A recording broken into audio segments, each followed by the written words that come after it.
The following is sponsored by our friends and community supporters at McNeese Wheeler Attorneys. McNeese Wheeler is a boutique law firm in Spokane, handling matters in both Washington and Idaho. Areas of law include business law, wills, trusts and estates, family law, personal injury and wrongful death, and real estate matters. For your full-service legal needs, contact McNeese Wheeler Attorneys.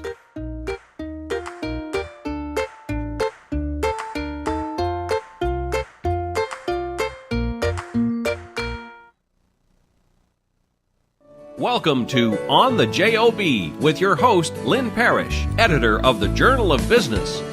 On the JoB is about the Inland Northwest business community, where you'll hear firsthand the backstories from the men and women reporters at the Journal of Business.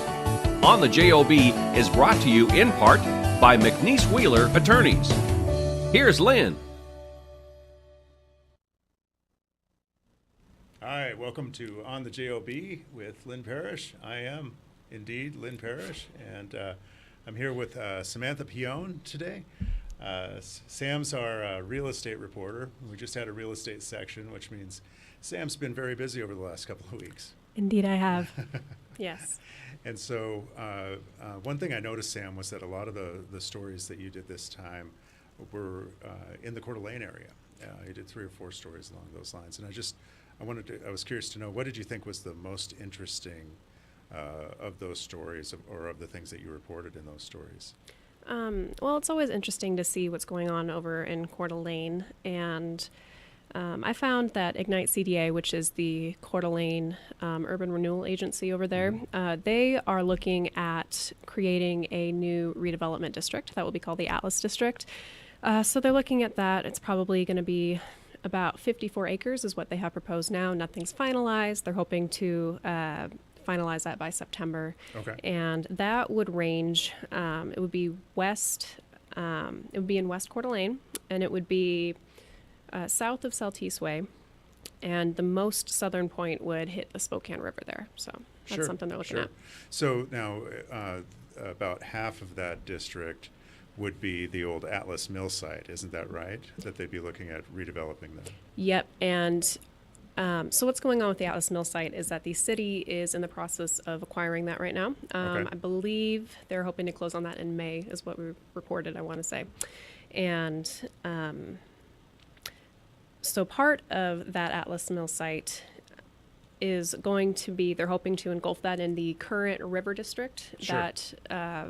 And so that will be just adjacent to the proposed Atlas District, and that will be about a 27-acre addition to that district. Sure. So it doesn't touch the Riverstone area per se, but it's an extension of development along the river, similar to how Riverstone is. Yes. Yeah. Sorry. Had to visualize it in my head. Yeah, it's hard to visualize over there. And we'll talk a little bit more about Riverstone later. But when you talk about the Urban Renewal District, and I don't want to get into the details too much, but basically what they do with that is they take the increased tax revenue generated within that district and put it toward projects within that district, in most simplest terms. Is that right? In most simple terms, yes, that's the case. A lot of it, so they'll do private partnerships and they'll do public partnerships. Sure. And again, it's pretty complicated, so we'll keep it brief. But so with private contractors, they'll partner on projects. Contractor will pay for all of it himself, which is the case with Riverstone. That's how that went down. And then through the increased property tax revenue, that goes back to the developers for infrastructure, infrastructure, curbs, streets, sewer connections. Yes, that kind of thing. And with public, they'll more directly finance things like the new parking garage going on that we'll talk a little bit about. Great.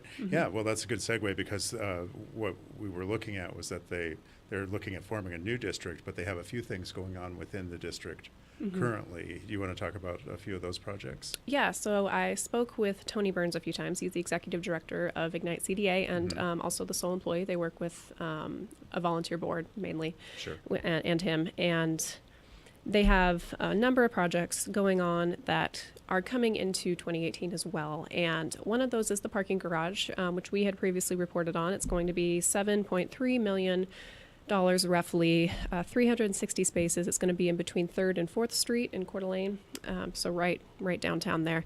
And I want to say 4 stories is what that is going to be. And yeah, I spoke with him. He said that's going to be their largest project that they're working on right now. There are other projects too, like the continued revitalization of Celtice Way, which if you go down there, you'll know what I'm talking about. Like there's construction and stuff going on. Sure. And they've committed $4.6 million, I want to say, to that. I'll have to check. Yeah. So that's going on for that infrastructure. And then Memorial Park as well. They've put more money toward it, but for 2018 they've put $1.5 million. Sure. For 2018 for work, and that will include adding a futsal court, FUTSAL, a restrooms, a playground area, and surface parking area as well. And that's where where an old ball field was, isn't that right? Just north of North Idaho College, basically, right? Yeah, I mean it's still right there. It's covered in snow right now, but yeah. Yeah, so good. Yeah. You know, another story that you reported separate from what's going on. Well, did you have anything else you wanted to talk about with the with Ignite CDA or? Yes. Okay. One more thing. Yeah. No. Please. So the first is they are working. They're in partnership with the Idaho Department of Public Works, NIC, U of I, and Lewis and Clark State College for a. They're calling it the NICE facility. NICE. It stands for. Oh, that's right. Yeah, yes, the right. North Idaho Collaborative Education Facility, and that's kind of be a blend. They'll have counselors, they'll have like computer rooms, that kind of thing. Oh yeah.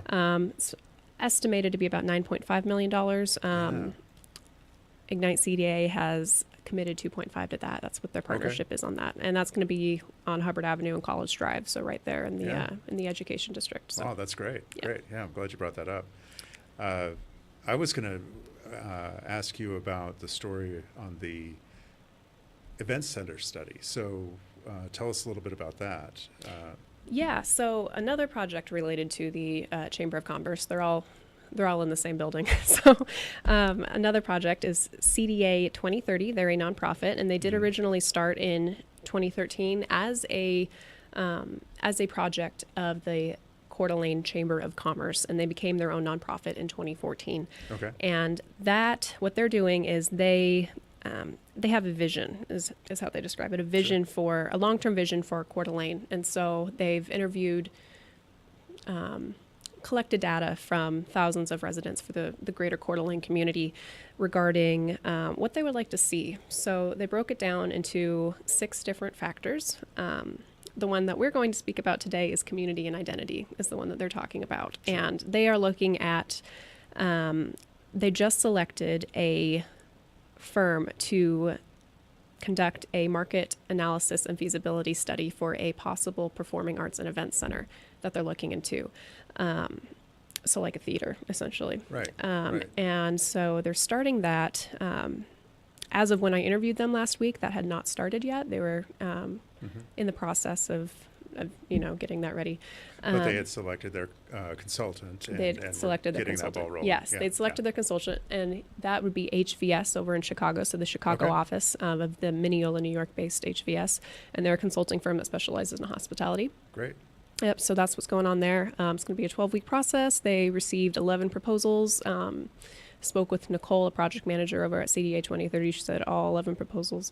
No, let me quote that. She said they received several great proposals were her words.